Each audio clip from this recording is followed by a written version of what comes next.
When we're in a relationship with a divine masculine, no matter how awake they are, no matter how evolved or healthy, we are always going to deal with some level of their mistreatment or harm caused by the fact that they are men.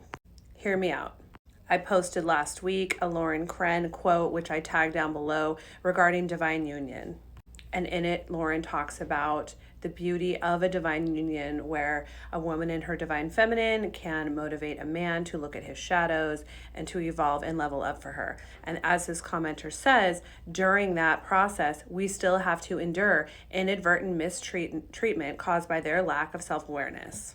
And many commenters on that post opine that that is not fair, most of them women, that men are leeching off of women's emotional labor and women's emotional health. And while I agree that this isn't fair, I have had some experience in this regard to speak on the topic. And as I've said in previous videos, men will often bring a lot of unhealed trauma, things that they have not dealt with or coped with. What I've realized in my relationship is that men will live in a state of delusion throughout their lives because they don't want to focus on failure or focus on rejection or hard things that they go through as boys. They're never taught how to process them. They're never taught how to name feelings. They're never taught how to deal with hard things and in a healthy manner. And so what they end up doing is compartmentalizing those hardships. They will live in a state of delusion where they convince themselves sometimes that it's not as big of a deal as they thought, that they minimize it. They will often tell themselves that something else happened. And this is men living in a state of delusion because they don't know how to process hard emotions and failure. And so what you will often see in a relationship with a divine mask, that they have been doing this, and it will show up because you as a divine feminine will not tolerate it. You can see it. You have intuition knowing when it's showing up, and you will call them out on it. You will mirror back to them your level of evolution, and it will force them to face it finally and deal with it and work with it. So as much as I validate these commenters that it's not fair, unfortunately, it is a part of the divine union journey.